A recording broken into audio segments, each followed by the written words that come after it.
dificuldade acaba sendo, vou já dizer qual é, mas a dificuldade acaba sendo uma mola propulsora para a gente. Porque a gente não sabe qual o nível da dificuldade, não conhece, não é o nosso negócio, não é a escola. Então, assim, quando surge uma dificuldade, mas isso é difícil ou não é? Não sei, tem que ser feito. Então a gente corre atrás. Depois é que a gente vê que era quase impossível ou que mais precisava ser feito.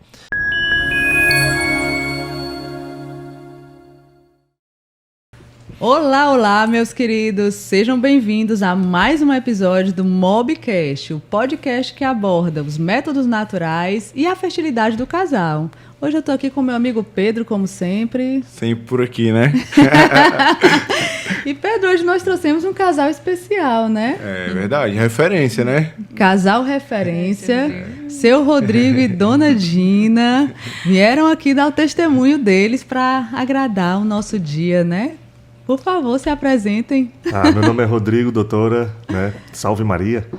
E assim, fico muito agradecido, muito honrado de fazer parte deste programa que já está tomando uma consistência aí nos meios digitais, né?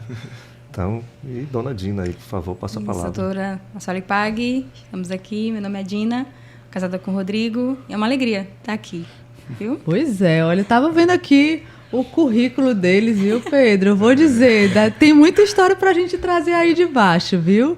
É um casal, vocês estão casados, estavam dizendo que estão casados há 8 anos, isso? Isso, 8 Mas aí anos. tem uma história antes disso, não é verdade? Tem Então, sim. são pais de 7 filhos, e aí tem muita caminhada aí com esses 7 filhos. Então, gostaria que vocês começassem contando um pouquinho da história de vocês e como foi o processo aí de encontro de vocês dois. Então vamos lá.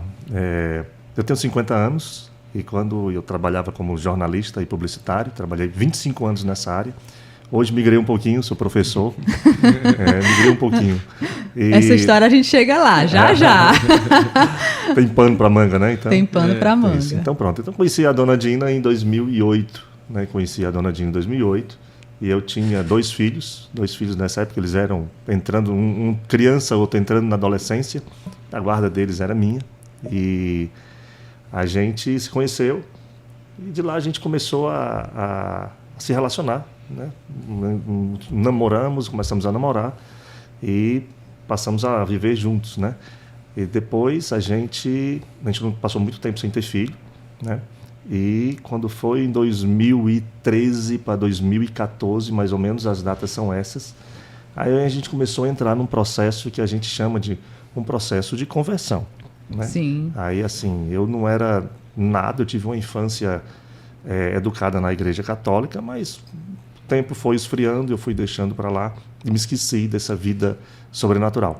E em 2008, conheci a Dida, o tempo foi passando, 2013, 2014, aí a gente começou a entrar assim num processo meio de conversão e foi muito interessante, foi muito simples, não teve nada de um trovão que desceu, uma voz que apareceu, nada, não teve nada disso. Foi um amigo que chegou para mim e começou a falar para mim de Nossa Senhora de Fátima, das aparições de Fátima. Aí eu disse, eu rezo umas 3 Ave-Marias por dia, todo dia. Eu falei assim com o maior orgulho do mundo, como quem diz, pronto, já estou dando a minha contribuição para a Igreja Católica aí, né? Aí ele disse, olha, quem reza 3 Ave-Marias não quer dizer nada. Ele disse assim, bem direto.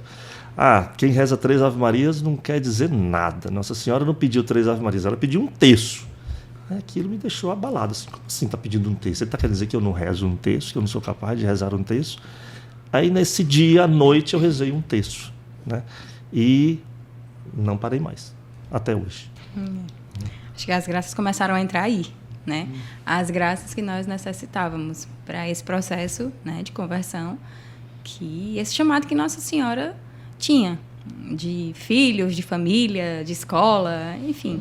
Então, eu acho que foi através do terço, né, na verdade. E, complementando o que o Rodrigo falou, aí veio o processo de conversão e, nesse processo de conversão, para 2013, 2014, eu descobri que estava grávida, né, da minha primeira filha, que hoje tem 10 anos. Então, o processo de conversão começou realmente ali, onde nós logo após nos casamos, na Igreja Católica. E aí, depois que casa, é o normal ter filho. Vamos ter filho. É isso. Então, o normal é casar e lá no altar você faz uma promessa diante do padre, né? Mas para Nosso Senhor que, sim, eu desejo os filhos que Nosso Senhor mandar. Então, aí ele mandou. E ele foi mandando. Ele foi mandando. E se ele ainda vai mandar, não sei. Nosso Senhor que sabe, né? Nossa Senhora que sabe. Então, foi mais ou menos assim, né, seu Rodrigo? Foi mais ou menos assim. E tem, assim, eu tinha um processo no Tribunal Eclesiástico que era para pedir a declaração de nulidade de um matrimônio que eu tinha anterior, né? Então, foi muito curioso isso, que quando a gente entrou no processo de conversão, então, assim, do jeito que eu estou, eu não posso continuar. Do jeito que nós estamos, nós não podemos continuar. O que é que a gente faz, né? Então, assim, a igreja tem solução para tudo. A sabedoria da igreja é bimilenar e ela tem solução para tudo, né? Sim. E, então, assim, dizendo para ficar mais claro para todo mundo, né, um confessor e diretor espiritual nosso chegou e disse: olha, vocês vão ter que viver como irmãos, né? Aí, viver como irmãos? Difícil, como assim? hein? Então, assim, vão viver como irmãos, né? Então, assim, nossa, isso é uma coisa que só acontece com a gente? Não, aconteceu com muita gente ao longo da história, né? Alguns por livre opção, né? Vocês para poder não ofender Nosso Senhor, né? Então, tudo bem. Então, assim, é bonito, mas na prática como é que funciona? Vamos colocar como é que fica isso na prática, né? Então, assim, dentro de casa eu tinha meu quarto, ela tinha o quarto dela e a gente, assim, permaneceu até o Por quanto processo. tempo, seu Rodrigo? Depois dessa época que a gente se converteu, né, foi de 2014 mais ou menos até 2016, foram 2 anos. Então, nós casamos em fevereiro de 2016 somente. Né, quando o processo andou e quando o processo saiu. Demorava mais naquela época, o processo saiu. Hoje não é tão demorado. Não é tão assim. demorado, não. E daí demorou 2 anos, né? Eu tenho algumas perguntas, porque esse tema é um tema que gera muitas dúvidas entre muitas pessoas por aí. E a primeira pergunta que eu faço é: como que vocês conseguiram viver 2 anos, a bem dizer, né? Foi mais ou menos isso. Isso foi. Sem serem marido e mulher, né? Sem viverem uma vida conjugal como marido e mulher. O que vocês fizeram de estratégias mesmo? Por que eu estou perguntando isso? Porque tem muitos casais, por exemplo, que quando eu vou apresentar um método natural, às vezes reclamam, o marido principalmente, reclama, por exemplo, de viver um período de abstinência de 1 semana, no máximo 10 dias. Sim. Vocês viveram 2 anos sem ter relações sexuais, sem viver como marido e mulher. E dentro da mesma casa. Dentro de um mesmo cômodo, né, de uma mesma Não tinha mais como casa. separar. Não tinha como separar. Não tinha. Então, o que vocês fizeram e o que motivou vocês, o que vocês faziam como casal para viver essa realidade e não cair? Acho que a primeira coisa que se diz, assim, aos olhos de qualquer pessoa, que loucura. Que né? loucura é isso. Mas, assim, a graça vem, né? A graça vem, a gente tinha uma graça para isso. O que é que motiva? Eu nunca parei para pensar no que era a motivação. Quando a senhora usou essa palavra, o que é que motivou isso a vocês? O que a gente pensava no decorrer desse processo todo, usava muitas palavras de Nosso Senhor. Cada dia baixa seu cuidado. Né? Então, Sim. ninguém pensava 1 ano, 1 mês. Essa ansiedade a gente não tinha, em linhas gerais, a gente não tinha essa ansiedade. E, assim, a gente contava muito com a graça de Deus. Deus deu a graça, foi, assim, algo excepcional. Né? E assim, a vida sobrenatural existe. Né? Então, a gente precisava rezar. Né? A gente estava no processo de conversão. Então, assim, existiam as orações que a gente estava aprendendo. Era um momento muito novo também, conhecendo a Igreja Católica, vivendo aquela vida de sobrenatural. E, ao mesmo tempo, foi interessante, porque esse período de, digamos assim, de isolamento, ele serviu até para ordenar a alma, para ordenar os sentimentos, ordenar os afetos. A gente foi equilibrando as coisas. Né? Então, acho que foi isso que foi ajudando o próprio processo em si, né, de conversão, ele dava essa ajuda. Né? Então, eu acho que foi assim. Foi difícil? Hoje, se eu olhar com o olho de hoje, com minha percepção de hoje, talvez fique difícil. Mas naquela época não foi difícil. Né? Eu diria assim, houve situações que ficaram complicadas? Sim, mas acontecia muita coisa do tipo, que não é só você ficar isolado num quarto, né? Tem o seu quarto, ela tem o quarto dela, não é somente isso. Tem todo um contexto, né? Como é a vida íntima dentro de casa, como é que você fica dentro de casa, como é que você transita dentro de casa. Quando você sai, você veste. Isso, a questão de tudo. Assim, quando você sai, nós não éramos namorados, não podíamos namorar, né? Então a gente estava, assim, não podíamos nem pegar na mão, né? Então assim, foram 2 anos de todo um contexto diferente em várias situações, né? Então isso foi o que e essa aceitação nossa do cada dia, eu acho que foi aquilo que foi nos fortalecendo e o que foi nos dando a entender que aquilo era necessário para o que não aconteceu no passado aconteceu agora, né? Ou seja, vamos decidir ficar assim, foi uma decisão, né? E a gente decidiu. Sim, claro, contamos com a graça de Deus. Eu acho que não tem outra palavra para dizer isso. E a doutrina católica diz, o que é que mais atrai a graça de Deus é a oração. Então a gente precisava rezar, né? E o nosso texto, a gente não fugia do nosso texto. Como começou com o texto, né? O texto vai nos até acompanha. o final com o texto, né? E a outra pergunta é: como vocês começaram e deram entrada no processo de nulidade, né? No caso você, o senhor. Porque é uma dúvida também que muitos casais têm, né? Pode ser que alguém aqui nos assista e esteja vivendo essa realidade de desejar muito dar entrada num processo de nulidade de um matrimônio anterior, mas não saber qual o caminho para seguir com esse desejo, assim. Então, por favor, nos conte um pouquinho dessa história. Eu vou tentar ser bem cauteloso, porque eu não sou especialista nisso, Sim. né? Isso é uma área, assim, para não se tornar o que muita crítica existe no mundo, principalmente no meio secular, de o divórcio católico. Não é divórcio católico. Não mesmo. Né? A doutrina católica sempre previu isso, né? Na realidade, eles chamam de matrimônios que nunca deveriam ter acontecido, né? Por um motivo ou outro. Então, foi o que aconteceu. E a igreja investigou, fez toda essa investigação e deu Mas quem que um casal deve procurar no momento desse? É mais no nosso caso, eu tinha um padre que nos confessava e disse, olha, vocês podem procurar isso, né? E eu disse, mas isso aí, como é que funciona? Ele disse, você vai lá na arquidiocese, no Tribunal Eclesiástico, no caso, para quem mora aqui no Ceará, aqui em Fortaleza, fica ali no Seminário da Prainha, ali na Dom Manuel, né, próximo ali ao Centro Dragão do Mar, é ali o Tribunal Eclesiástico do Ceará. Né? Perfeito. Então, a pessoa chega lá e, assim, pelo menos no meu tempo era assim, você batia na porta lá e disse, olha, quero tratar sobre essa questão de nulidade matrimonial.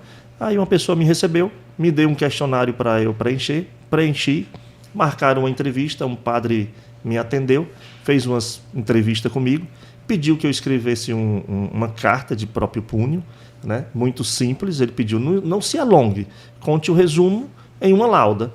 Eu devolvi essa carta, aí começou o processo. Não precisei contratar advogado, não precisei pagar nada para ninguém, enfim, não teve ninguém para me dar um suporte jurídico, advogado para me acompanhar, nada disso, né? Foi tudo, os trâmites era sempre eu com a própria igreja, com a própria arquidiocese, com muita caridade, com muita prudência, querendo investigar e conhecer o que é que de fato tinha acontecido. Né? E diferente da justiça comum, da justiça secular, que quando você tem algum processo, as pessoas próximas a você não podem ser testemunhas. Lá é o contrário, você tem que trazer as pessoas mais próximas de você para que possam dizer realmente o que tinha acontecido e explicar alguma dúvida que lá os promotores... E eu sou parte interessada no processo, mas eu não posso ir na arquidiocese, Dina, porque eu nunca tinha sido casada, entende?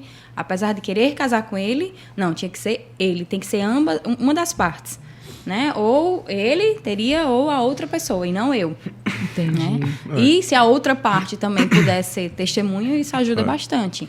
No nosso caso foi assim. Então, o tribunal julgou por ser nesse formato, e era um matrimônio que nunca deveria ter acontecido, mas... Foi nesse formato, né? Foi assim. Então, em linhas gerais, foi isso. E a outra parte é notificada, né? Só para deixar claro, todo mundo, sempre a outra parte é notificada. Ela tem a opção de participar ou não participar. Isso, ou não participar. Exatamente. É uma escolha dela, mas ela sempre é notificada, que tem muito isso também. Sim. O pessoal fala. E não tem advogado em caso de nulidade. Não existe advogado. Então, tipo, você não vai ter esse gasto porque não existe advogado, porque ninguém está lá para advogar nada. Lá é o fato, ele vai olhar só o fato. Isso. O fato aconteceu foi esse. Então, a partir desse fato, é declarado nulo, né? Então, é nulo o casamento, não é anulado, né? Tem a diferença. Exatamente, né? que é diferente. Então, é basicamente isso. E aí, fora isso, o que tem mais de nulidade de casamento? Tem outras coisas também, né? Qualquer pessoa pode chegar lá, pode pedir, a outra parte vai ser notificada, não tem tempo para terminar, porque depende da investigação. Isso. E sempre é algo que aconteceu antes do casamento. Então, é um vício dentro do sacramento, né? Então, é um vício que aconteceu lá desde a concepção ali do matrimônio ali. Então, não é algo que aconteceu posteriormente. Se aconteceu posterior, o casamento vai ser declarado válido, né? Sempre aconteceu antes. Aí tem várias coisas aí, quem quiser saber, vou pegar o Código de Direito Canônico e lá a lei, que tem um monte de coisa lá, mas milhão não e entre meio nesse de... mérito, não. de Aqui coisa, eu né? só quero ajudar as pessoas, porque é engraçado, muitas pessoas julgam a justiça, né, da igreja como mais complicado do que a justiça dos homens. E aí vocês estão apresentando, né, um passo a passo, um caminho a seguir que é muito mais simples do que você, por exemplo, conseguir um divórcio pela justiça dos homens, né? Sim. Então, assim, Deus é simples, né? Deus é simples até nesse momento, né? A igreja, ela tenta realmente simplificar. Claro que ela vai levar com seriedade e como um processo como esse, mas, assim, é para explicar também para a galera que está em casa que não é um bicho de 7 cabeças.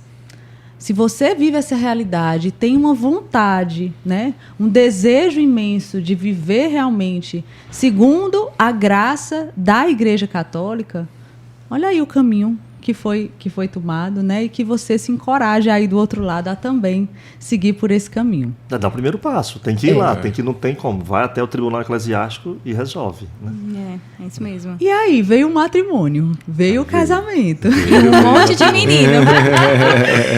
Aí já tinham tido a primeira filha? Quando nós casamos, a primeira filha já tinha quase 2 anos. Quase na 2 igreja, anos. ela foi daminha, aquela coisa toda. E ela já tinha quase 2 anos.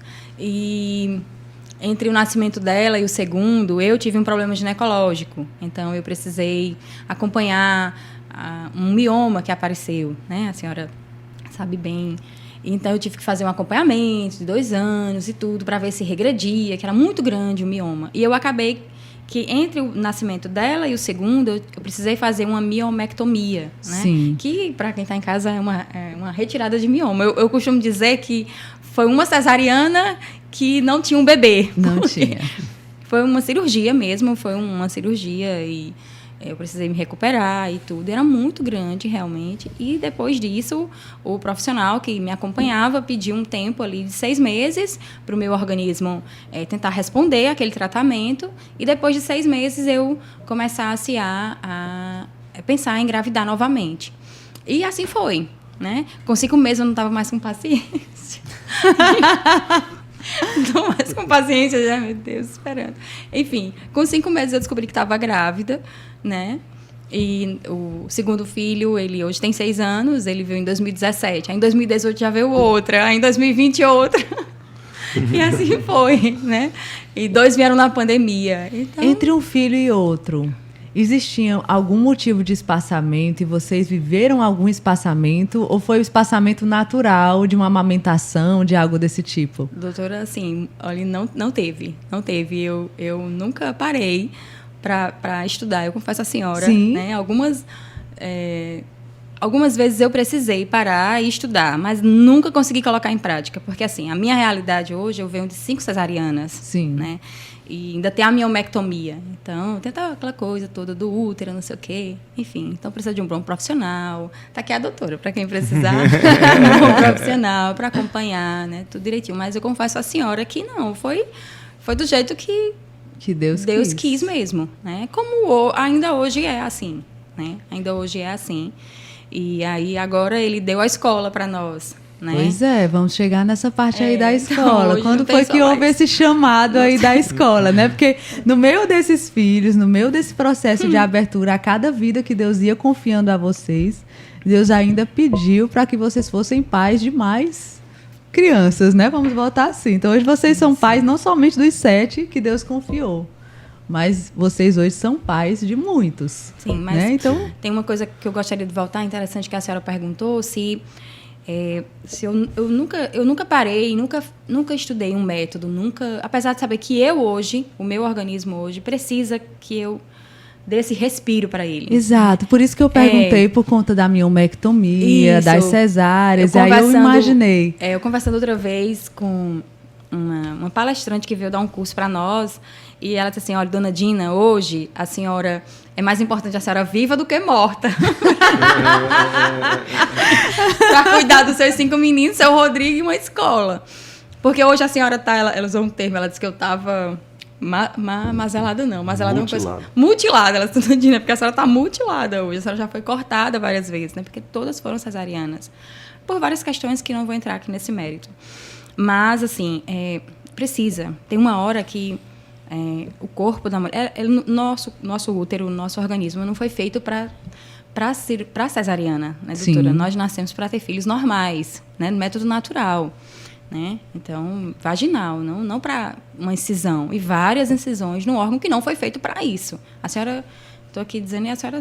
Né? Mas a galera de casa muitas vezes não sabe. Então, é importante que a senhora frise. Porque a senhora vive isso, né? Quando, assim, o que eu falo hoje, eu gostaria de ter muitas outras crianças minhas, outros filhos mesmo. Gostaria muito. Hoje eu falo muito que se descobrir uma gravidez hoje, não seria porque, eu vou cuidar de mais um. Não, é o meu organismo, é o meu corpo, são as mutilações que eu passei. Né? Então, o que eu digo... Vai casar cedo, vai pensar em ter filho, nunca cesariana. Pense assim, em último caso. A cesárea é o que eu digo muito, ela salva vidas, quando bem indicada. Isso. Mas ela não deve ser a primeira opção de nenhum casal, principalmente para um casal que tem a consciência da abertura à vida. Exatamente, não é? Porque hoje você pensa, graças a Deus, nós vemos muitos casais bem jovens, já com filhos, com 25 anos, 26, antes... queriam casar só depois dos 35. Hoje não, é muito comum você estar e vendo muitos casais jovens. Então, procure um bom profissional, faça um acompanhamento. A cesariana, ela existe? Ela existe. Existem casos, por exemplo, no meu caso, a minha primeira filha tinha que ser cesariana por conta de um mioma que eu tinha, que era gigante, que concorria ali com a menina. Né? Então, eu não tinha como ir para um parto normal, vaginal. Mas... procure um bom profissional, é isso que eu falo. Procure, deixa a cesariana assim. Por quê? Porque quer ter muitos filhos. E a senhora, eu não posso ter várias incisões. É arriscado, tem um risco. Tem um risco. Então, procura um profissional bom. Sempre isso é muito importante. Né? Então, para nós foi assim. Então, a cada descoberta de gestação era uma imensa alegria, mas não deixava de ter aprovação. E aí você tem que confiar muito em Nosso Senhor e no profissional que está ali assistindo. Sim. Daí é importante o profissional. Né? Mas, graças a Deus, até agora, é interessante nos nascimentos dos meninos. A quinta foi nascer agora, aí a neonatologista que tinha pego todos os outros não pegou esse. Aí eu disse, eita, a equipe tá quebrada, tá desfalcada, chama a doutora. Tá sem a doutora. E, enfim, ela não pôde nesse parto, porque eu acho que ela estava também de licença maternidade, e aí veio um outro obstetra, um outro neo para poder pegar o nosso 5º filho, né, na sala de cirurgia. Mas, assim, quando a senhora fez uma pergunta, né, diz assim, mas onde veio sei lá, ter filhos? Casou, tem que ter filho. Tem que ter filhos. Tem que ter filho, né? Sim. É aquilo que você... Meu marido diz muito uma coisa, né? Hoje em dia ele fala brincando muito isso, né? Mas, assim, depois do nosso processo de conversão, ele olhou para mim uma vez e disse assim, amor, se eu imaginasse a gravidade, a seriedade do que a gente promete no altar, eu não sei, mas talvez naquela época eu tivesse titubeado. Mas porque é muito sério o que a gente promete. Muito. É muito sério. Né? Você está ali disposto... O padre faz a pergunta, vocês estão aptos a aceitar os filhos que Deus quiser mandar para vocês? E a gente fala ali, olhando um para o outro, feliz, né, Pedro? Olha ali a noiva linda na frente da gente, aquele negócio todo, a gente olha o futuro marido e diz sim, né? Que coisa romântica. Mas não existe o romantismo nisso. Existe a cruz, né? Existe a cruz. Tá Porque cada filho é essa cruz. Não que seja motivo de sofrimento, de jeito nenhum. Jesus abraçou a cruz com muita alegria, Sim. né? Mas existe também as provações, como essa que a senhora está aqui nos relatando, né? A provação da sua vida ali também em jogo, Sim. né? De você olhar cada filho, você dar ali a sua vida e botar a sua vida à prova, vamos botar assim, né? E se a senhora está aqui hoje é porque, primeiramente, unicamente Deus quis. Sim, claro. Né? Claro que a senhora foi assessorada por excelentes profissionais, mas unicamente e primeiramente foi pela vontade de Deus, né? Isso mesmo. Então, o processo de abertura à vida, ele é esse, né? Essa gangorra, né? Vamos botar assim, né? A gente tem que lidar com essa gangorra eterna e abraçar essa cruz com muita felicidade. Então, que bom que eu estou ouvindo aqui vocês e vocês aí também do outro lado, viu? E aí, nos contem mais. Podemos mais? entrar na Mais? escola? Pode entrar na escola. Porque além disso, além de pais de 5 filhos, o seu Rodrigo de 7, além de terem vivido todas essas provações aí desde o momento da conversão, ainda teve o chamado último de Deus até agora, que foi a escola. Então, nos fale um pouquinho da escola. Assim, quando a gente começou nesse processo de conversão, a nossa filha nasceu e teve uma época que precisava entrar na escola. E entrou na escola e a gente tinha assim, eu olhei para os meus 2 filhos mais velhos e disse, olha, não gostei do que eu vi em determinada escola, escola regular, tradicional, e eu disse, não gostei do que eles estavam lá. Vamos modificar. Eu acho que a solução está em pequenas escolas de bairro. Eu disse isso. Aí ela, é mesmo, concordo, vamos lá em frente. Ela também não gostava da outra escola. E colocamos numa escola pequena de bairro. Quando foi com um mês, a gente começou a identificar alguns problemas. Problemas básicos. A gente enxergava por conta da nossa conversão, a gente estava enxergando algumas coisas ali que não estava... Era comum, mas não estava sendo natural para a gente. Então, assim, eu não sabia explicar o quê, mas eu sabia que tinha alguma coisa errada. Você entra no processo de conversão, a educação ela é eminente numa família, então assim, isso aí tem alguma coisa errada. O quê? Não sei, mas está errado. Aí começa a trazer, não sabia o que era, né? E ninguém sabia o que era. Se você me desse ouro em pó ali para dizer o que era, eu disse, não sei, mas eu sei que certo não está. E a gente começa a identificar algumas questões que não está de acordo. Aí começou a vir um tipo de problema, outro tipo de problema, ou seja, no relacionamento da nossa filha, criança, inocente, ela vai trazendo o que aprende na escola, seja com colega, seja com professor, seja com quem for, e ela começa a trazer aquilo para cá. Então, eu disse, opa, isso aí não está dando certo. Agora estou começando a identificar, sim, um erro, não na educação, mas no sistema. Então, aquilo começou a deixar a gente muito receoso e muito intranquilo, porque estava quebrando, ou poderia quebrar, ali a inocência dela de alguma forma. Então, o que é que existe? Aí a Dina começou a estudar que existia solução. Aí trouxe um nome chamado homeschool, né, que é para fazer educação dentro de casa, domiciliar. Aí, Dina, isso não dá certo, Dina, isso não funciona. Aí a gente começou a ver os problemas que traziam na escola. Aí eu comecei a ficar assim, olha, vamos dar, vou dar esse mão palmatória aí para você. Assuma isso daí, posso te ajudar no que for. E comecei a perceber que ela estava decidida a tirar a nossa filha da escola e ficar com a educação em casa. Eu disse, olha, tem um pântano também que a gente, além de todos os desafios, tem um pântano jurídico aí. Existe uma legislação que a criança com 4 anos de idade tem que estar matriculada em escola, né? Aí comecei a pesquisar sérias coisas, ela começou a olhar essa questão da educação em casa, começou a educar, porque a gente retirou a menina da escola e ela começou a trabalhar com a educação da Maria, nossa filha de 10 anos hoje, dentro de casa. E eu comecei a olhar o aspecto jurídico, legal daquilo ali, começando a procurar. Comecei a conhecer pessoas no Brasil inteiro que faziam isso. Começamos a nos aproximar e a gente foi orientado, coloque em uma associação, né, para poder dar um respaldo jurídico a essa iniciativa de vocês. A gente colocamos uma associação e as famílias começam era natural, as famílias em dúvida, tem um doido ali, um casal de doido ali fazendo homeschool, então era natural as pessoas começarem a nos procurar. Isso foi mais ou menos 2016, 2017, e uma vez chegou um padre aqui de Fortaleza, eu sou terciário, nós somos terciários dos Arautos do Evangelho, e o padre Paulo, inclusive, que já esteve aqui, padre Paulo chegou de Fortaleza em 2020, comecinho de 2020, chegou do Paraná. Aí ele disse, como é que vocês estão fazendo com a educação das crianças? Aí a gente disse, homeschool. Aí ele, eu tenho uma pessoa para lhe apresentar.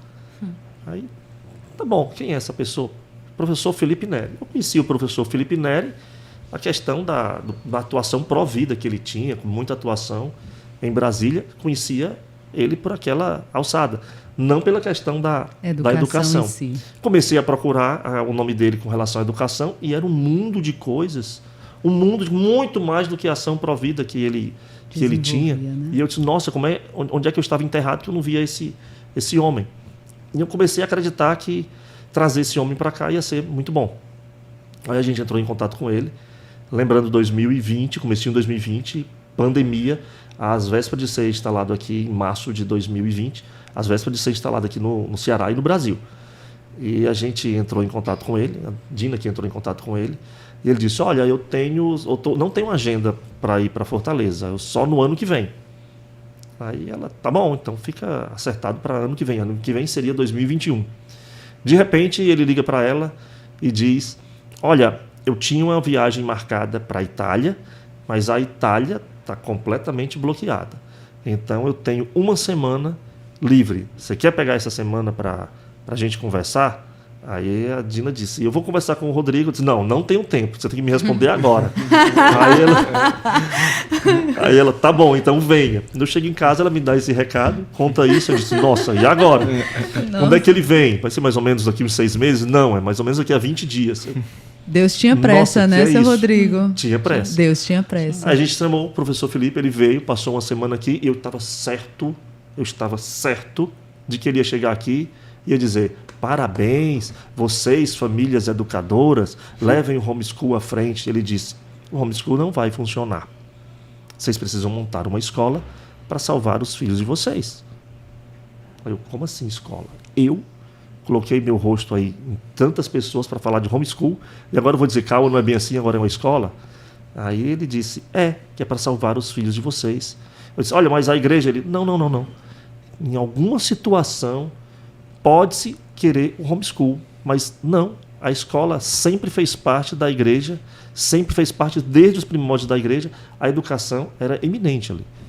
É tanto que nos interiores o que é comum é uma igrejinha, um grupo escolar. Exatamente. Tem uns grupos escolares. Uma do ladinho da outra. Tanto que no interior se entregava os filhos pro seminário, né? Exatamente. Vai lá pro seminário estudar lá. Aí ficava no história seminário, da igreja inteira foi assim. Aí deixava os filhos na porta dos mosteiros. Pra ver se algum fraile acolhia. Era assim, sempre foi assim. Então, nesse drama, né? Aí eu disse, nossa, a escola... E ele foi me convencendo, começou assim, com muita caridade, começou a mostrar também muitos textos, documentos, livros, para que a gente fosse conhecendo. A própria igreja tem uma encíclica que fala da educação, o papel do Estado, dos pais e da escola, né, para os filhos. Então, a própria igreja tem uma encíclica. Então, a igreja fala o que é que tem que ser a educação.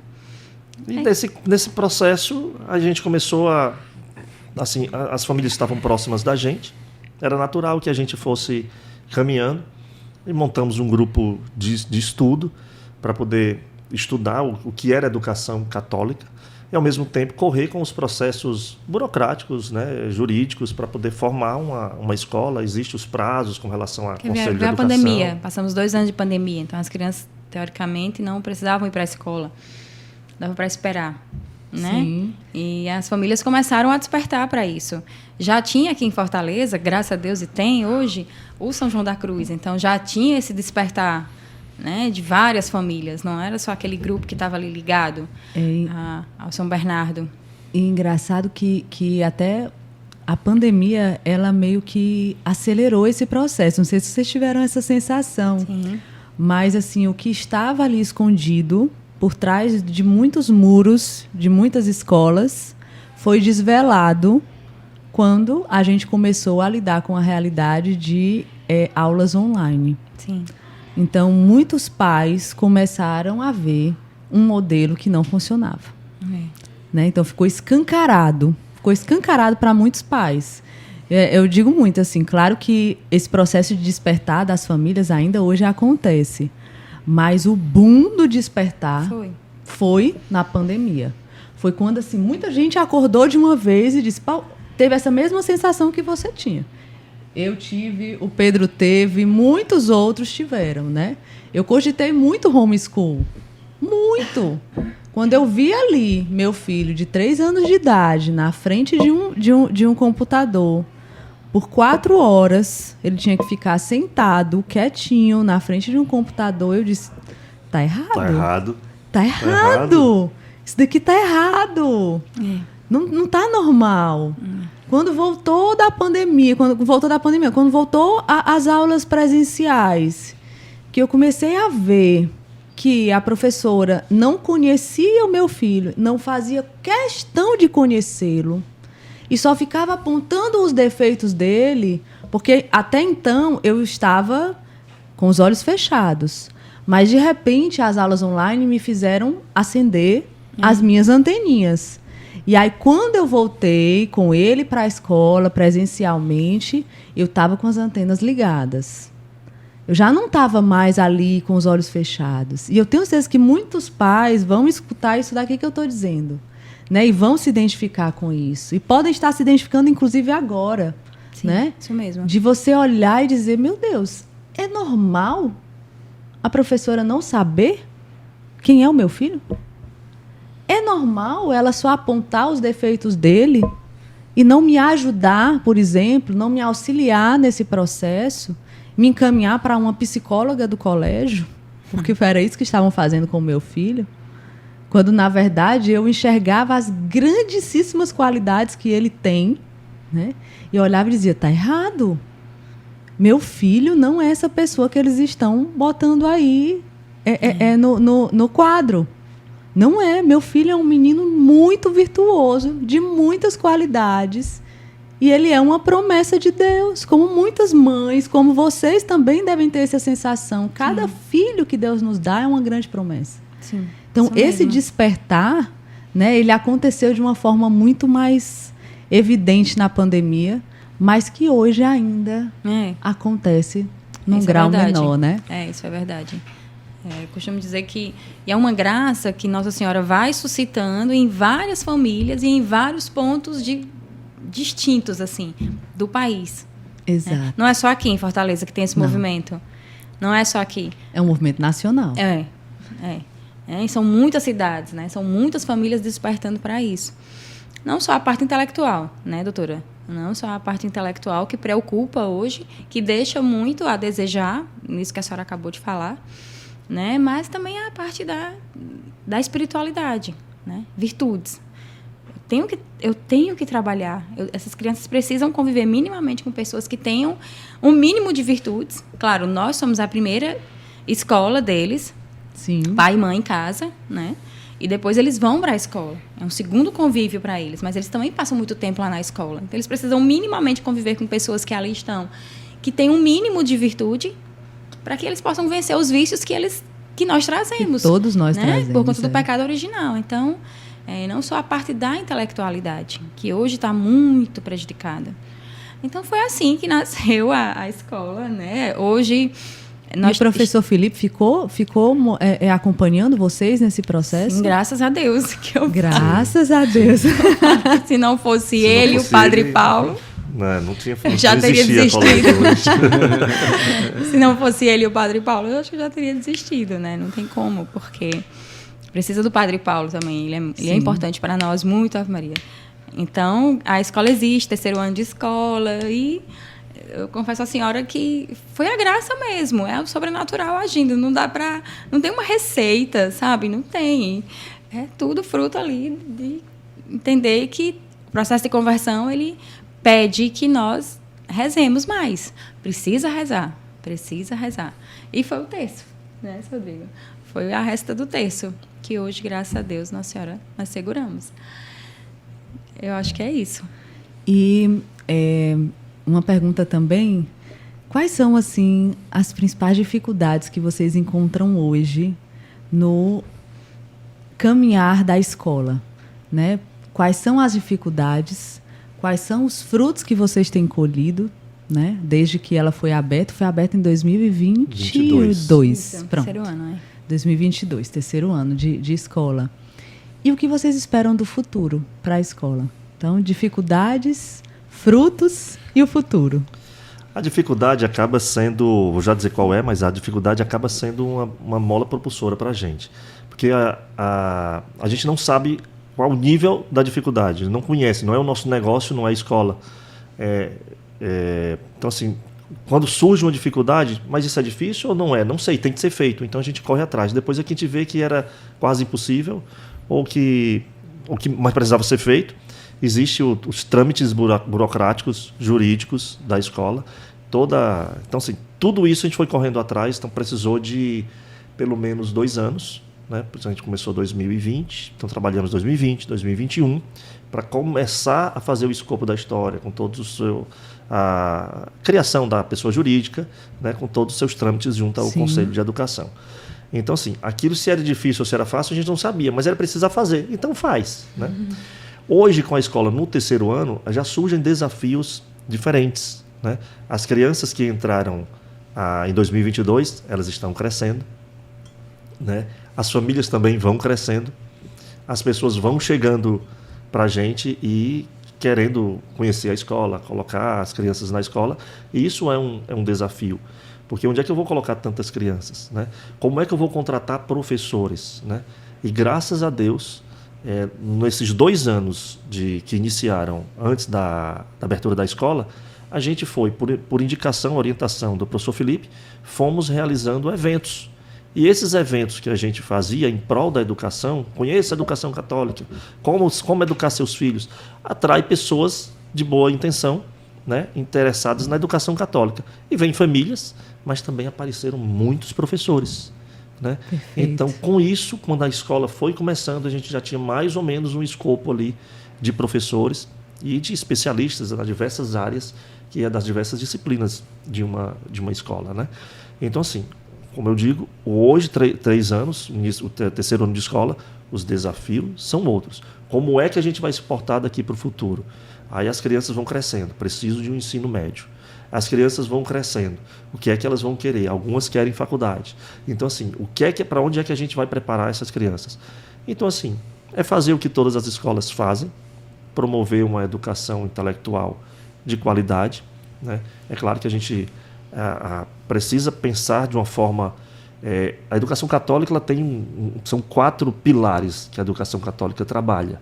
Né? A educação intelectual, a educação moral, a educação religiosa ou espiritual e a educação física.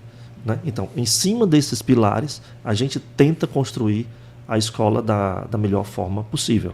E isso não sou somente eu e Dona Dina que fazemos isso. É um grupo de pessoas, de profissionais, né, que atuam na escola, eu diria, diuturnamente.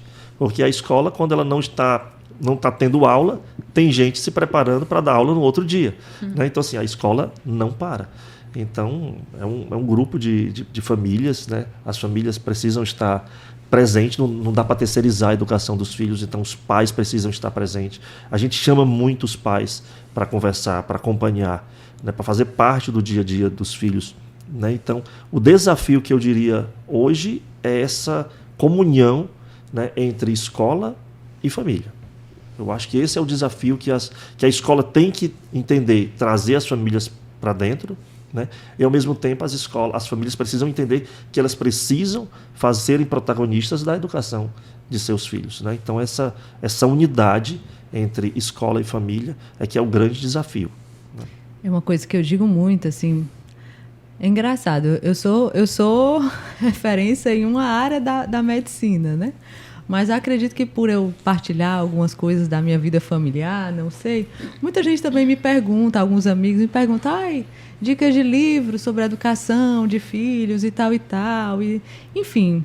E aí é o que eu digo muito para os casais de amigos que muitas vezes vêm me perguntar. Eu digo, olha, a gente tem que tirar da cabeça que educar filhos é algo instintivo.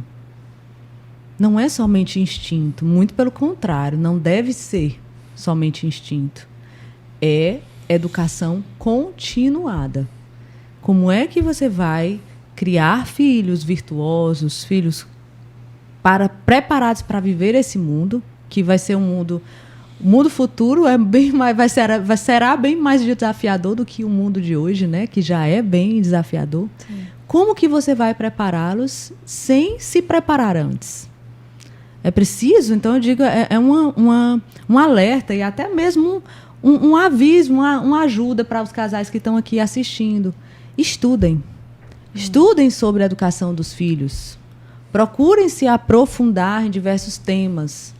Né? Educação de meninos é diferente da educação de meninas. Então, né, eu fui mãe de uma meninazinha agora que vai completar 2 anos. Eu vejo a diferença que é, como que eu devo me portar com ela, que é diferente como eu me porto com os meus outros 2 meninos. Então, isso daí não pode ser algo instintivo. Eu não posso repetir o que minha mãe e meu pai fizeram. Claro que eu também farei isso. Né? Pegarei aquilo que foi bom da minha educação e farei e repetirei. Mas é preciso também estudar, se aprofundar. É ou não é, Pedro? Exatamente, tem que estudar. Não dá para ser pai e mãe de qualquer jeito, não, né? Não, dá não. No século III surgiu um santo, né, que ele foi muito dedicado à educação das crianças, né? Era São João Crisóstomo, né? Então, sim, tem uma série vastíssima do que ele escreveu, ensinando como as famílias se portarem, como o pai deve se portar, como a mãe deve se portar, né? Como deve ser a educação dos meninos, né? Inclusive tem um livro, posso dar uma sugestão de um livro? Por favor. Tem um livro da vanglória e da educação dos filhos, de São João Crisóstomo. Ele praticamente fala muito da questão dos pais, como os pais devem tratar os filhos, e ele entra na parte bem prática. É realmente um livro muito fino, muito fininho, mas bem prático. E ele é muito voltado para a educação de meninos, né? Então ele fala como deve ser. Tem uma parte que eu acho muito interessante, que ele diz, olha para a questão do papel do pai e da mãe, ensinar o menino a rezar. Ele diz, tem que ensinar o menino a rezar, né? E é com devoção. Ou seja, como é que eu ensino a rezar? E ele diz, é com devoção, né?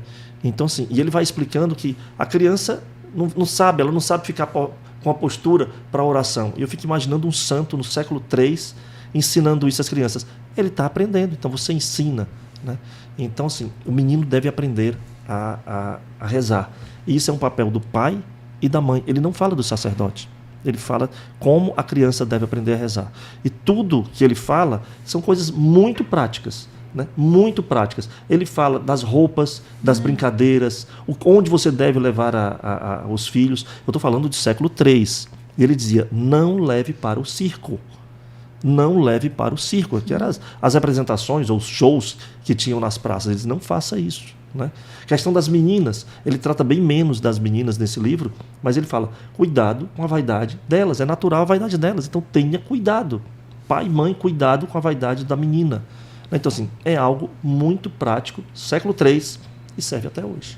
Serve até hoje, como é atual, né? Mas aí a grande maioria do conhecimento serve sempre, né? Que gente é sempre gente, né? Gente, é sempre gente, os 10 mandamentos continuam sendo 10, não teve nenhuma atualização, né? Não entrou nenhum novo.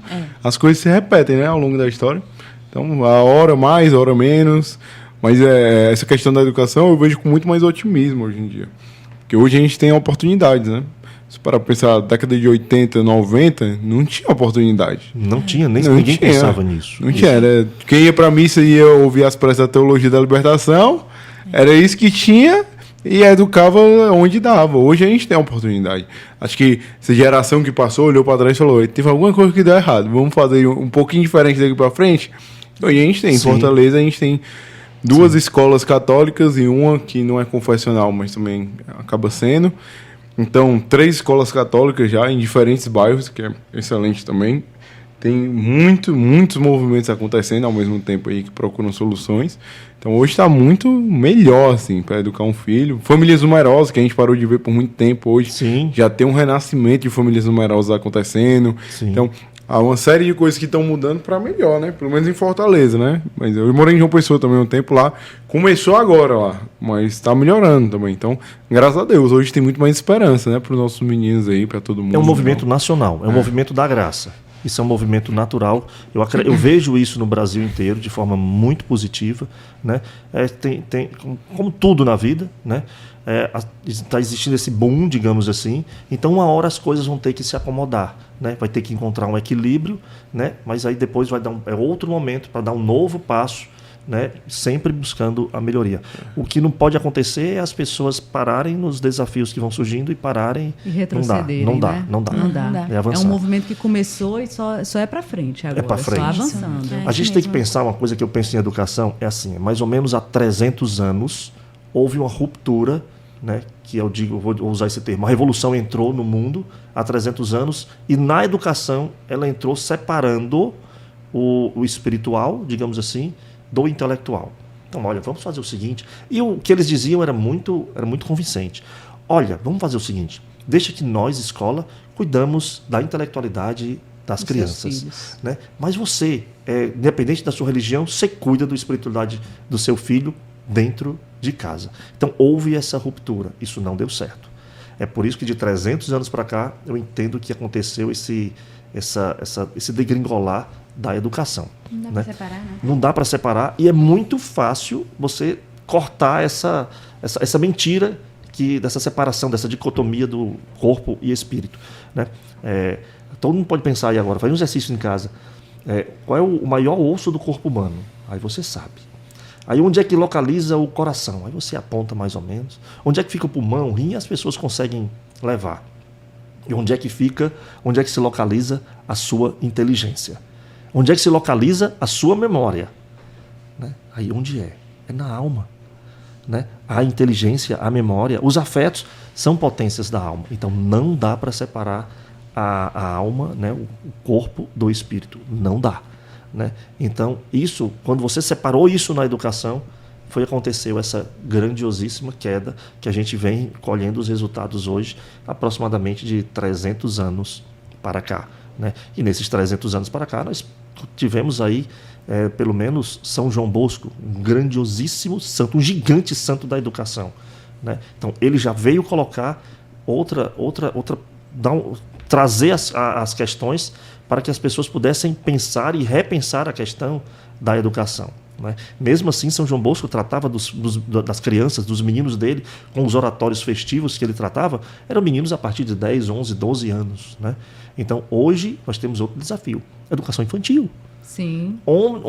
Não existe na história clássica, não tem onde você procurar, estudar, se informar sobre educação infantil. Isso não tem. Né? Então, é um movimento, é um desafio novo, e um movimento novo também. Né? Quando a Dina diz que um movimento de jovens, bem jovens, abaixo dos 30 anos, tendo filhos e tendo suas famílias numerosas abaixo dos 30 anos, isso também é um movimento da graça. As famílias estão interessadas em educar seus filhos. Os pais querem dar o melhor para os seus filhos. Né? Então, por isso eu volto. É aquela unidade da família com a escola que sempre vai ser importante. Sempre vai ser importante. Eu não quero colocar numa escola confessional, não quero colocar numa escola católica, não quero colocar numa escola cristã, não quero não. Né? Então observe. Observe o que é que os professores estão dizendo para os seus filhos e eduque seus filhos dentro de casa da forma que você acredita, dentro do que você acredita. Mas não deixe separar. Uma coisa é com a escola, outra coisa é com a família. Não. Isso não funcionou. Isso não funciona. Os meus filhos não estudam em escola católica, né? Assim, não dos moldes clássicos, né, que a gente tem. Meus filhos estudam numa escola normal. Mas uma coisa assim que é importante, né? É que mesmo estando na escola normal, a Quando você diz responsabilidade... escola normal, é porque a minha é normal? Exatamente. Escola secular. Tô brincando, escola tradicional, regular. Mas mesmo assim, a responsabilidade de educar continua sendo dos pais, né? Então, os pais Sim. podem ir lá na escola todos os dias. Então, Sim. frequentemente a gente vai na escola. Antes de começar o ano letivo, eu peço todo o material que vai ser utilizado. Então, o pessoal manda a lista de todo o material que vai ser utilizado, porque isso já elimina um bocado de problemas que eu venho a ter, por exemplo. Então, acho que foi ano passado, tinha lá um livrinho da Frida Kahlo. Aí eu falei, gente, isso aqui não dá, né? Isso aqui não vai acontecer, entendeu? Então, tipo, mas por quê? Porque eu já pedi antes e eu já sabia. Eu já falei, quando for isso aqui, eu não quero que participe por causa disso, dessa maneira. Percebe a sua presença como é importante? Exatamente. A sua participação na escola como é importante? Só que aí a escola começa a respeitar também. Então Sim. eles começam a se comunicar. Então teve uma vez até que a coordenadora ligou pra... Teve um negócio do lanche da Alice. A coordenadora ligou que a Alice tinha esquecido o lanche. Aí a Cristiana falou, não, o lanche dela tá num canto diferente. Porque quem arrumou foi ela acabou colocando num canto diferente, mas tá no canto tal. Aí a coordenadora mexeu, achou o lanche da menina e ligou pedindo 1000 desculpas por ter incomodado. Aí Cristiana, mas não é um incômodo. Pode me ligar sempre que precisar. Ela, não é que tem pais que se a gente ligar, a gente toma um esporro. Então, só que a presença dos pais é muito importante, entendeu? Você não pode delegar a educação do seu filho. Não dá. E aí, quando chega algo que minha filha não vai fazer, ela pergunta por que não vai fazer. Eu falo, não, é porque isso não condiz com o nosso estilo de vida. A gente vive dessa maneira aqui. Então, baseado nisso, a gente vai fazer isso aqui. Não tem nenhum problema, não tem nenhum demérito. Eu vou comprar outro livro muito mais legal para você ler, aí você leva lá para o professor olhar. Então, você vai arranjando formas, vai arranjando soluções. Porque muitas vezes acaba que a gente cai também num erro de... já que eu não tenho opção, então deixa a banda tocar. Não, você pode fazer o melhor, mesmo que esteja numa escola secular. Tem muita coisa que você pode fazer pelo seu filho. Você pode ser presente, você pode ir no Dia dos Pais, você pode perguntar para a professora como é que está sendo, quais desafios ela está encontrando, Sim, ver sim. um material didático, Sim. buscar boas leituras. Se você não tiver uma formação literária, por exemplo, compra um livro e começa a ler, poxa. Lê antes do menino, para tu ter o que conversar com o menino, entendeu? Então tem várias coisas assim que você pode ter a iniciativa, né? De se antever as coisas, né? Isso. Tá vendo como é a presença de um pai? Como eu disse, eu não quero uma escola assim. Então, preste atenção que os professores fazem, né? E dá sua orientação espiritual dentro de casa, mas não dá para separar. E o contrário também não dá, né? Muitos pais também colocam os filhos numa escola católica, achando que... Não, tá aqui. A escola vai se responsabilizar Não por funciona. toda essa São parte Tomazinho espiritual e vai sair o santinho lá de São dentro, Tomazinho, né? não vai sair. Não vai. Não É vai. você falando dessa questão de ensinar os filhos a rezar, ensinar os filhos a devoção. Gente, aí você falando isso, eu me lembro da cena que eu vejo toda noite. E eu digo mais, a figura do pai, ela é muito mais impactante para essa realidade do ensinar a rezar do que a figura da mãe, principalmente para os meninos. Né? Não que a menina também não se influencie por um pai que ora, mas os meninos, eles precisam disso. E aí eu vejo a mesma cena toda noite. Né? Meu marido que põe os meninos para dormir, e aí tem um pequeno altarzinho no quarto deles, né? Uma mesinha entre uma cama e outra que eles botaram ali todos os santinhos deles e tudo mais que eles escolheram para pôr ali na mesinha. E aí meu marido olha e diz, vamos lá, todo mundo em ordem de batalha. E às vezes o pequeno fica e não quer, aí deita chora. na cama, aí diz, não, papai... E diz, não, você tem que levantar, anda. E aí faz uma hierarquia do mais novinho, que fica na frente do altar, até o mais velho e por trás o pai. E aí os três rezam de mãos postas, olhando para o altar. E o primeiro a rezar é o mais velho. Porque aí a hierarquia realmente não. Como o Gabriel é o mais velho, ele tem o direito de fazer a oração primeiro. Vamos voltar dessa forma, né? E o pequeno, ele entende. No começo, o pequeno não entendia. E aí ficava, por que eu não posso rezar primeiro? Por que tem que ser sempre o Gabriel? Até que um dia, meu marido olhou e disse, porque o Gabriel é o mais velho. Ponto. Acabou-se. Ele A criança chegou entende. primeiro, ele é o mais velho e ele vai rezar primeiro. Depois é você. E aí hoje é uma ordem natural, que a gente não precisa mais explicar para o João por que o Gabriel reza primeiro.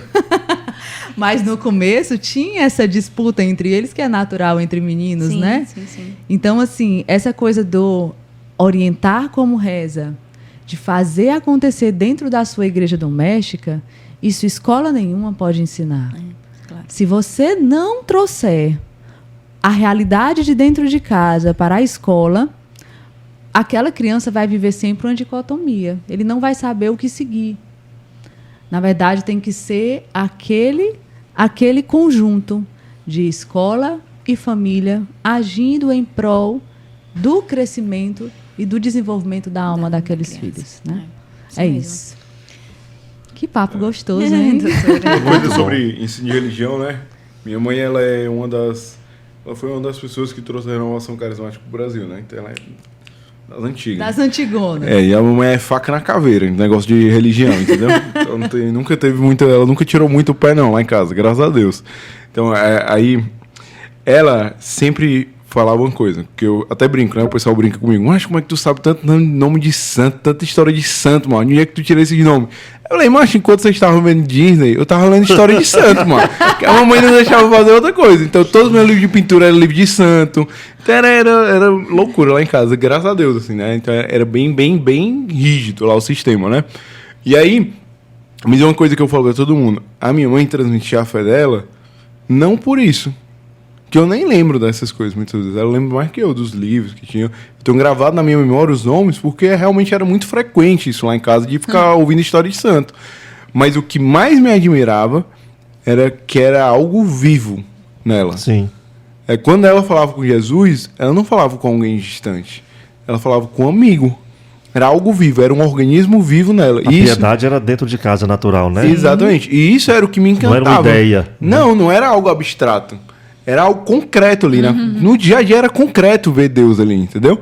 E era isso que ele falava. Tanto que a transmissão de fé, ela se dá pela catequese? Dá. Mas ela se dá principalmente pela vivência viva da sua fé. Isso. Dá a pessoa olhar e falar, eu não entendo nada que ele fala, eu não acredito em nada que ele diz. Mas é impossível dizer que ele vive uma mentira olhando para a forma como ele se comporta. Então, é essa fé viva, que é muitas vezes o que os pais se perdem. Se preocupam muito em estudar absurdamente catecismo, aí fica enchendo o saco do menino depois, se preocupa muito em saber não sei o que, aí fica enchendo o juízo da esposa, se preocupa não, calma, só vive. Aí, aos poucos, tu vai sabendo como tatear, como encontrar, como observar, qual é o momento que tu vai falar tal coisa, qual é o momento, porque a caridade vai crescendo, entendeu? Não. Mas ser algo vivo. Então, mais importante do que levar um menino pro aleluia para ver como é lindo ser católico, é lindo ser católico dentro de casa. Dentro de casa, sim. É muito mais importante do que seu filho estar numa escola católica e vendo lá que é legal, é maravilhoso, é ele ver dentro de casa e falar assim, poxa, meu pai é um homem reto. Meu pai é um homem que procura Honesto. a Deus. Meu pai é um homem que se esforça. Nós temos nossos defeitos, mas ele está na Porque corrida. a criança só vai ter o exemplo, né? A criança aprende pelo exemplo, né? Ela aprende muito mais pelo que ela vê o pai e a mãe fazendo, né, do que o pai e a mãe diz. Se tiver uma diferença, ele faz o que você faz, ele limita, né? É aquela história que vai dizer assim, Não- menino, não vai funciona. ler o livro enquanto você tá aqui. Menino, vai ler o livro, você tudo no celular. Ele não Menino, vai ler o livro. Ele não vai Sendo ler que o o menino livro. olha, tá a mãe sentada do lado do sofá, o pai sentado do outro lado do sofá, e o menino, vai ler o livro. O menino vai ler, mas por que eu vou ler o livro? Eu quero o celular também. É isso. É isso, né? É viver coerência. Tem que ser tem que ter coerência, doutora, em tudo, né, seu Pedro? Assim, tem que ser coerente. As coisas precisam ser coerentes, né? Então, acho que é meio que por aí. Show. É isso. E aí, Pedro? E aí? Foi Gostou? bom. Foi Show bom, de bola. né? Quer aprender Papo muito. sobre educação, sobre filhos, abertura à vida, coragem, fortaleza e muitas outras virtudes, viu? coisa Aprendi um boa. bocado de coisa, Coisa aqui boa. hoje. Seria, doutora. Muito bom receber vocês aqui, ouvir o testemunho de vocês. Eu confesso que eu estava há bastante tempo querendo ouvir esse testemunho. Uma partilhação, uma última história antes de a gente finalizar, deixei essa para o final, mas desde que eu descobri que tinha algo errado na educação da escola dos meus filhos, né, do meu mais velho, e eu procurei com o meu marido por uma escola que pudesse acolher o Gabriel, pudesse acolher e ensiná-lo da forma como nós ensinávamos em casa. Coincidiu, né, de nós descobrimos o São João da Cruz, e nessa mesma época o São Bernardo estava nascendo, Não, né, que é a escola Graças. que vocês ajudaram aí, auxiliaram nesse processo de fundação. E eu me lembro que muitos, nessa época, assim, como eu disse, houve um boom de muitas famílias se convertendo. E muitas me procuravam por meio das redes sociais, pedindo ajuda, perguntando onde que meus filhos estudavam, o que eles estavam, como é que eu estava fazendo, como é que eu tinha conseguido vaga na escola, aquela dificuldade, né, inicial, porque o São João da Cruz era a única que existia na época em Fortaleza. E aí eu comecei devagarzinho a fazer um trabalhinho de formiguinha, de passar o seu contato, dona Dina, para muitas dessas mulheres que me procuraram nas redes sociais. Muitas. A senhora não tem noção do quanto, né, quantas famílias foram atingidas, e eu acabei encaminhando para o São Bernardo. E aí, alguns anos depois, eu estava num São João da minha paróquia, né? Como eu disse a vocês, eu moro bem próximo de uma igreja, num bairro onde eu moro. E aí veio uma moça, pegou na minha mão e disse: doutora Rebeca, eu louvo e agradeço a Deus, primeiramente, pela sua vida. E segundo, pela escola que a senhora nos apresentou. Nossa, que forte. Porque a escola que a senhora nos apresentou, que foi o São Bernardo, é a responsável pela salvação de toda a minha família. Não somente da minha filha. E eu olhei e disse: tá aí. Esse é o caminho. Muitos não poderiam, por exemplo, né, porque a escola dos meus filhos não iria conseguir dar conta da demanda inteira. Sim. E aí, quando eu vi mais uma escola católica nascendo em Fortaleza, eu olhei e disse: Senhor, muito obrigada, porque esse é o caminho, viu? Então persistam nessa missão de vocês. Acreditem, vocês só vão ter a noção, é o que eu falo muito para o diretor da escola dos meus filhos, vocês só vão ter a noção das almas que vocês conseguiram salvar realmente no céu, viu? Da doação de vida que vocês estão dando, somente vocês vão ter essa noção no céu. Mas Deus há de lhes pagar ainda nessa terra com muitas e muitas graças e bênçãos derramadas sobre o lar de vocês, viu? Deus os abençoe imensamente. Será reze, né? Pode deixar. Do nascimento da escola eu já rezo por vocês. Por isso que funcionou, né? É por isso que estamos em pé, né, seu Rodrigo? A gente fala assim, Senão, mas tudo é obra de Nossa Senhora, É sabe? obra. Assim, eu costumo dizer assim, de que Nossa Senhora quer precisar da gente, né? Mas assim, um momento ou outro a gente sai, entra outra pessoa e Nossa Senhora vai fazendo o movimento, né? Então eu acho que é isso, né? A misericórdia dela, a pena que Nossa Senhora tem com as nossas famílias, e ela vai fazendo isso, né? Então graças a Nossa Senhora mesmo, né? Amém. O que vocês precisarem, contem com a gente aqui, com toda a estrutura, a casa de vocês aqui. O Padre Paulo está sempre por aqui também, graças a Deus. É de casa. Então, o que vocês precisarem, contem com a gente aqui, que a gente está na trincheira, né? Que eu brinco que tem gente que está na trincheira. Vocês são dois que estão na trincheira aí, uma das piores, na verdade. Mas muito obrigado pelo sim de vocês, viu? Imagina, seu Pedro, obrigada, doutora, obrida mesmo. Eu sei disso que a senhora falou. É porque eu sou paciente da doutora Rebeca. Sim. Tem um monte de gravidinha lá da senhora. Um monte de gravidinha. Hoje tinha um banco lá com 3. Eu digo, que banco Deus maravilhoso.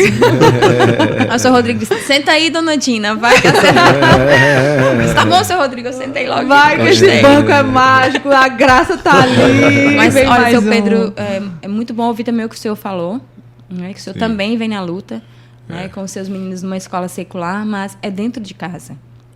Né? Nós não conseguimos fazer milagre lá na escola se eu não tiver os pais. E os pais também não vão conseguir fazer milagres se não estiver ali junto da escola, sabendo o que está acontecendo e estando perto, né? Então, os senhores rezem por nós. Com certeza. E no que nós pudermos também ajudar, nós estamos lá, né, à disposição. E estou muito contente mesmo. Obrigada, viu, doutora? Obrigada, viu? Muito obrigado, doutora. Obrigado, Pedro. Né, que Nossa Senhora vos recompense por esse trabalho maravilhoso que os senhores fazem aqui, né?